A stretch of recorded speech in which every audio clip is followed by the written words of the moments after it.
Pure diarrhea. Diarrhea full of shit. Yeah, I want to do myself high and no one else. There you go. So legit. Next week I'm going to start operating a loader. I don't know if that's, full time. It just me to see, kind of what I can do and kind of transition.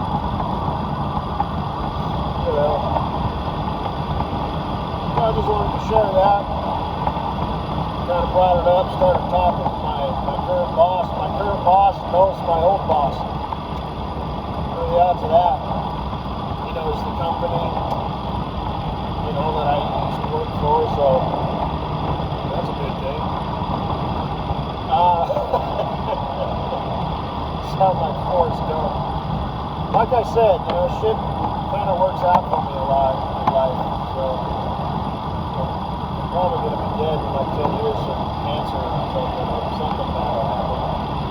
Watch my ass. Like I said, every day is an opportunity for something to go wrong.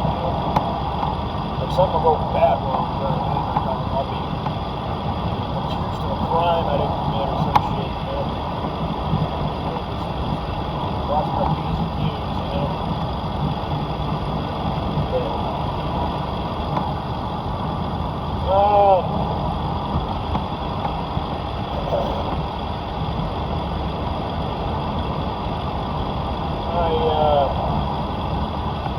found some more petrified wood today. I found some rocks and stuff. I'm not going to show them tonight.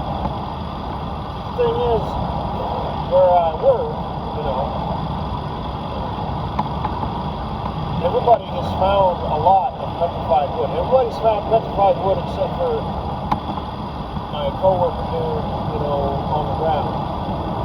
But I don't really think he's been looking.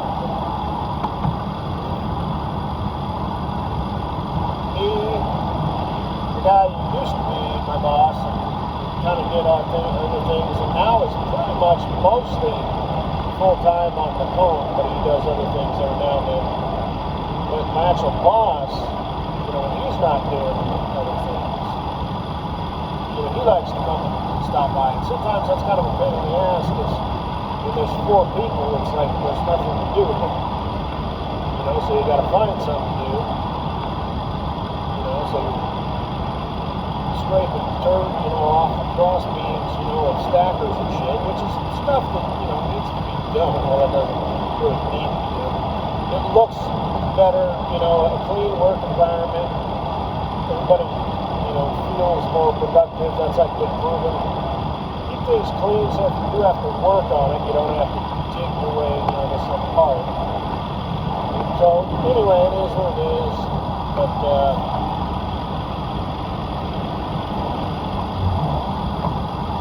yeah, he said that. I said, yeah, he couldn't come by and give me my weekend. So I'm going to pass this attention. I don't, it's 65, so, I don't want to bump it up to 70. I'm doing about 68.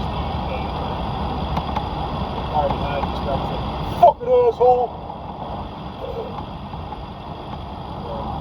Get up here and get the fuck on out of the way. Looks like he's got his brights on, but it's a moving vehicle. Like I said, every day is an opportunity for something to go wrong. It is what it is. Don't roll my window down. Blah, blah, blah. Plus, I'm not sure. Like I used to do that. Well, if somebody's still out on my ass, I'll do the little, put my fingers together, like, blah, blah, blah, and put my pinky up. That's fine. I mean, I guess technically that's still, I can't not, you know what I mean? But I'm not, passive aggressive, whatever. I don't, like I said, not too long ago, like this little was like, I don't know, maybe a year ago or something, if somebody was being a dick, I'd roll my window down, better rethink that, this, that, and the other, just give them the I can't not, I'm sorry, if it's in the cards, it's in the cards, you know what I mean, I can't, keep it cool about it,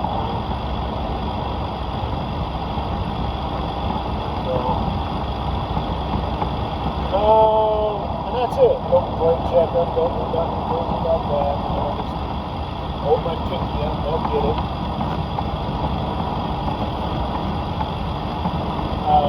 The drive really aggressive. Really fucking aggressive. Colorado is full of aggressive fucking drivers. It really is. I'll go ahead and bump this down a little bit just for the bumper. So they actually did pretty good because they were hauling ass. You know, 3 minutes 65, they probably did 85. Usually somebody was known to go that fast. They're on your ass and they're proud of that. Park the way, motherfuckers! Park the way! I want to go fast. I do what I can, you know. No matter what speed you're doing, you know, nobody else is doing your speed. Most people are driving faster than me. But there's always that fucker who's doing, you know, 5 to 10 under the limit. Or just enough to be a pain in the ass, you know, 1 or 2 under the limit. So it's like, okay.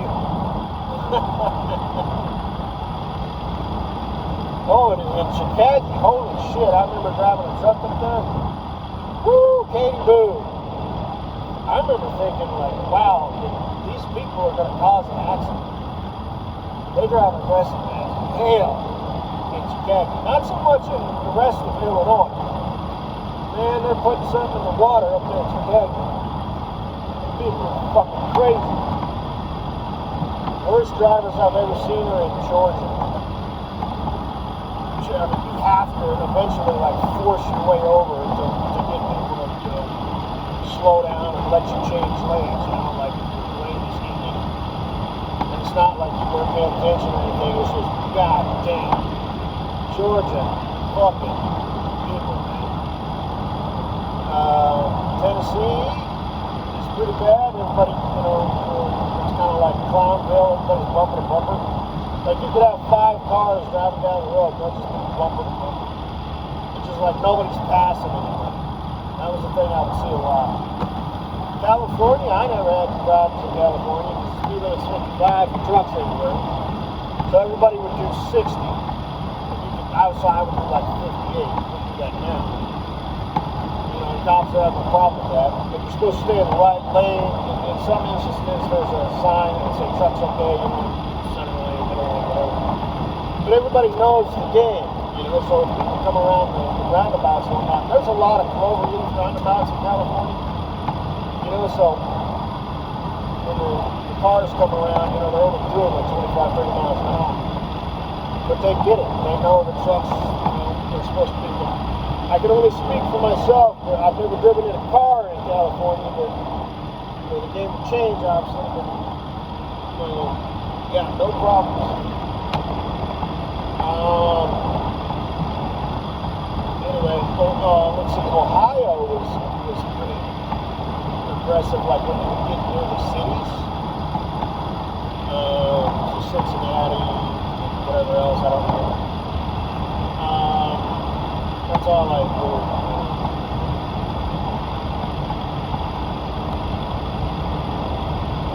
But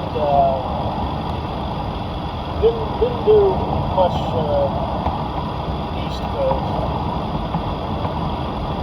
So, but I did, you know, I've driven in Florida, North and South Carolina, New Jersey, New York, although I didn't drive in the city, I was on the east, you know, the west side of New York, drove through like Maryland or something. Didn't really spend a lot of time out there.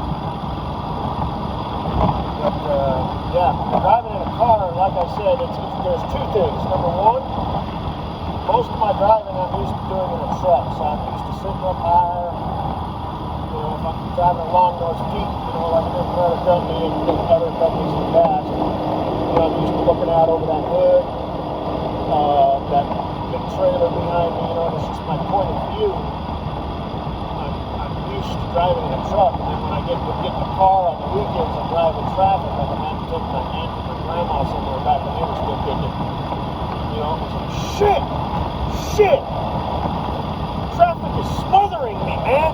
They're gonna run over me! My God, this guy's close! You know what I mean? Because you're in a car and you're just right there.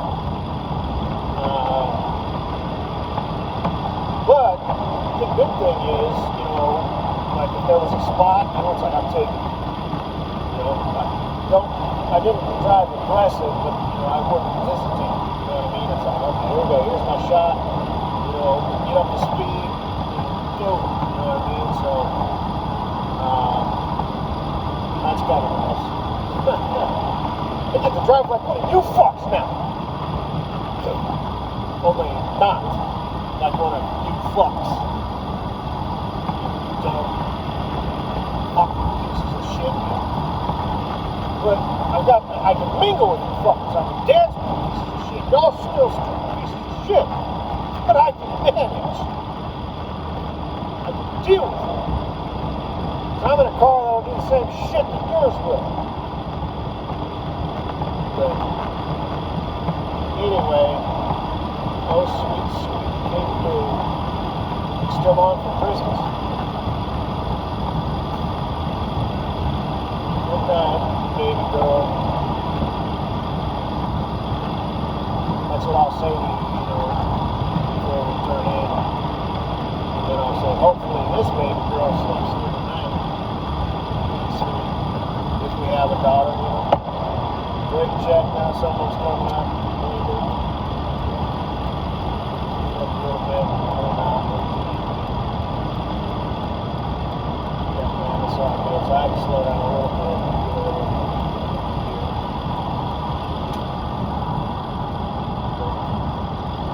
Good things, I try and go with the flow. I try to make things look easy, like in traffic. I'm paying attention, I'm anticipating. So, I'm the guy, who's doing 75 or 75. I'm just not the fuckers. I try and make it as easy on myself as possible and go with the flow and all that shit, but it is what it is. So, I wasn't really paying attention as much as I should have been here. But, come up on this stop a little fast. Whoops!